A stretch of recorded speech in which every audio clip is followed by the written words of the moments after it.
आकाशवाणी भोपाल से प्रस्तुत हैं प्रादेशिक समाचार।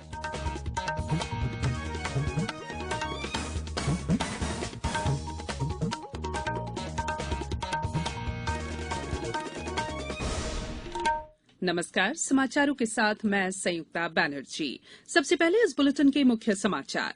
प्रदेश में त्रिस्तरीय पंचायत चुनावों में अब तक 17,000 से अधिक नामांकन पत्र हुए जमा। विश्व साइकिल दिवस पर आज 1,29,000 युवा साइकिल से तय करेंगे 9,68,000 किलोमीटर से अधिक की दूरी। मौसम पूर्वानुमान से संबंधित उमंग, रेन अलार्म और दामिनी जैसे मोबाइल ऐप का अधिक से अधिक प्रचार प्रसार करने के निर्देश। और खेलो इंडिया युवा खेलों का चौथा संस्करण कल से 13 जून तक हरियाणा में। अब समाचार विस्तार से। त्रिस्तरीय पंचायत निर्वाचन के तहत कल तक 17,898 नामांकन पत्र प्राप्त हुए हैं। नामांकन पत्र प्राप्त करने की प्रक्रिया 30 मई से शुरू हुई है। सचिव राज्य निर्वाचन आयोग राकेश सिंह ने जानकारी दी है कि जिला पंचायत सदस्य के लिए 445, जनपद पंचायत सदस्य के लिए 1,445, सरपंच के लिए 9,845 और पंच पद के लिए 6,163 नामांकन पत्र प्रस्तुत किए गए हैं। उल्लेखनीय है कि त्रिस्तरीय पंचायत निर्वाचन के लिए आगामी 6 जून तक नामांकन पत्र लिए जाएंगे। नामांकन पत्रों की जांच 7 जून को होगी। अभ्यर्थियों से नाम वापसी लेने की अंतिम तारीख 10 जून है। इसी दिन निर्वाचन प्रतीकों का आवंटन भी होगा। प्रथम चरण के लिए मतदान 25 जून को, द्वितीय चरण के लिए मतदान 1 जुलाई और तृतीय चरण के लिए 8 जुलाई को होगा। पंच, सरपंच और जनपद पंचायत सदस्य के लिए निर्वाचन परिणाम की घोषणा 14 जुलाई और जिला पंचायत सदस्य के लिए 15 जुलाई को होगी।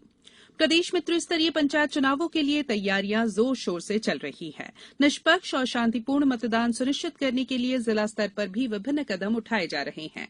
खंडवा में नियुक्त 58 मास्टर ट्रेनर्स को 8 जून को जिला स्तरीय मास्टर ट्रेनर्स द्वारा प्रशिक्षण दिया जाएगा। आगरमालवा में नगरीय निकायों के निर्वाचन कार्यक्रम घोषित होने पर शासकीय विभागों और अन्य सहायता प्राप्त संस्थाओं के वाहनों का अधिग्रहण किया जा रहा है।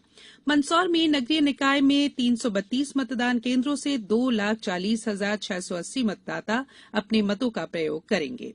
पन्ना में जिला निर्वाचन कार्यालय द्वारा अवगत कराया गया है कि शनिवार को शासकीय अवकाश दिवस में भी त्रिस्तरीय पंचायत आम चुनाव के लिए अभ्यर्थियों से नामांकन पत्र प्राप्त किए जाएंगे।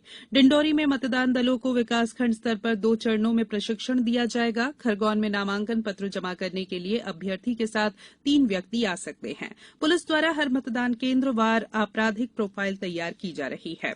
मुरैना में लोगों को 100% मतदान के लिए प्रेरित करने के उद्देश्य से शिक्षा विभाग ने मतदाता जागरूकता रैली निकाली।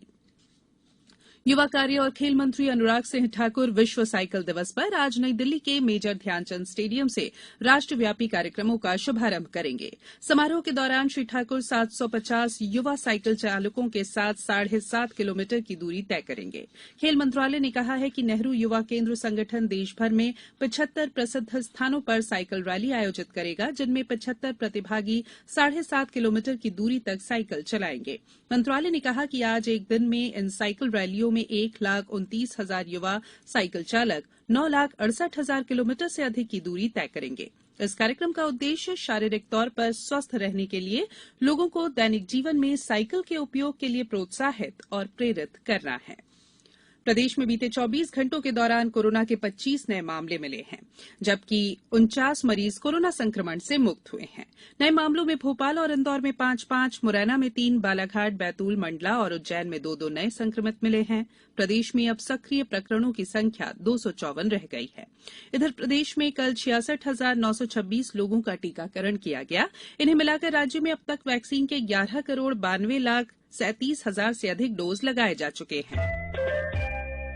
ये समाचार आप आकाशवाणी भोपाल से सुन रहे हैं। हमारे समाचारों को अब आप कभी भी और कहीं भी अपनी सुविधा के अनुसार सुन सकते हैं। ये समाचार बुलेटिन YouTube, ट्विटर और फेसबुक पर AIR न्यूज भोपाल पेज पर सुने जा सकते हैं। इसके अलावा आप हमारी वेबसाइट newsonair.com पर या AIR न्यूज ऐप पर भी समाचार सुन सकते हैं।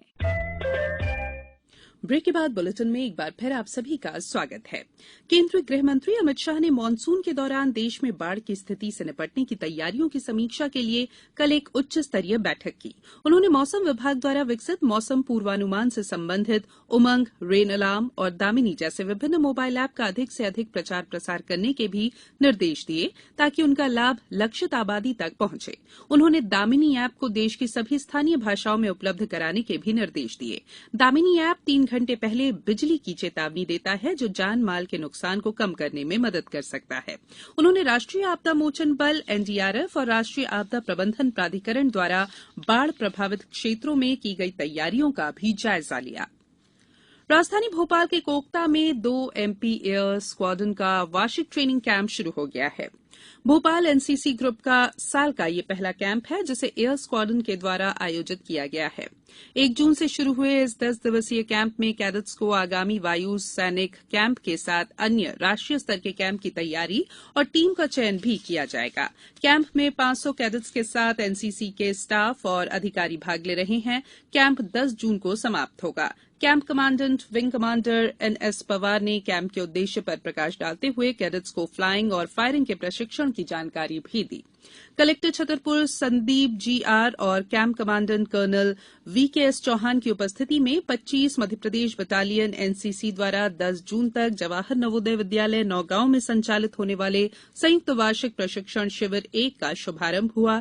इस प्रशिक्षण शिविर में सागर संभाग के लगभग 500 एनसीसी कैडेट्स हिस्सा ले रहे हैं। मशहूर संतूर वादक पंडित भजन सोपोरी का कल गुरुग्राम में निधन हो गया। वे 74 वर्ष के थे और कैंसर से पीड़ित थे। श्री सोपोरी आकाशवाणी के भूतपूर्व संगीत निर्देशक भी रहे। कश्मीरी वाद्य यंत्र संतूर को दुनिया भर में पहचान दिलाने का श्रेय पंडित शिव कुमार शर्मा के साथ भजन सोपोरी को भी जाता है।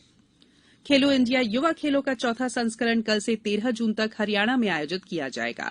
केंद्रीय गृह मंत्री अमित शाह खेलों के उद्घाटन समारोह में मुख्य अतिथि होंगे। इन खेलों के अंतर्गत पंचकुला, अंबाला, शाहबाद, चंडीगढ़ और दिल्ली में 25 खेल स्पर्धाएं आयोजित की जाएंगी। हरियाणा के मुख्यमंत्री मनोहर लाल ने कहा है कि खेलो इंडिया के इतिहास में पहली बार हरियाणा ने राज्य भर में मशाल रिले दौड़ का आयोजन किया है।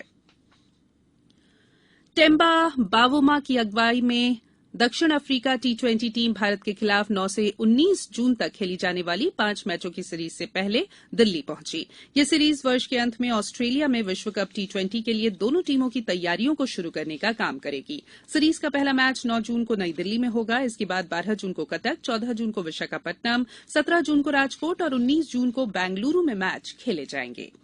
अब कुछ समाचार संक्षेप में। खंडवा में अतिवर्षा और बाढ़ की स्थिति से निपटने की पूर्व तैयारियों के संबंध में 6 जून को टीएल बैठक के तत्काल बाद बैठक आयोजित की जाएगी। मंदसौर के जिला चिकित्सालय में 2 दिवसीय निःशुल्क स्वास्थ्य मेले का आयोजन किया गया। स्वास्थ्य मेले में पहले दिन 1172 मरीजों का उपचार किया गया, वहीं दूसरे दिन 968 मरीजों ने पंजीयन कराया। पन्ना में होमगार्ड कार्यालय द्वारा मानसून पूर्व बाढ़ आपदा प्रबंधन की तैयारियों से संबंधित प्रशिक्षण का आयोजन किया गया। झाबुआ में आज विश्व साइकिल दिवस पर साइकिल रैलियां निकाली जाएंगी। साइकिल रैली निकालने का मकसद लोगों को शारीरिक फिटनेस के लिए प्रेरित और प्रोत्साहित करना है। नरसिंहपुर जिले के करेली में महाराणा प्रताप की अष्ट धातु की प्रतिमा स्थापना समारोह में केंद्रीय कृषि मंत्री नरेंद्र सिंह तोमर भी शामिल हुए। शाजापुर में खाद्य नागरिक आपूर्ति प्रमुख सचिव फैज अहमद किदवई ने समर्थन मूल्य पर खरीदी और सार्वजनिक वितरण प्रणाली के खाद्यान्न वितरण की समीक्षा की। बैतूल में जल की राशि जमा करने पर बैतूल इंदौर 59A पर 4 लेन निर्माण कर रही बंसल कंस्ट्रक्शन कंपनी पर बिना अनुमति के भूजल का उपयोग करने पर लगाई गई रोक हटा ली गई है।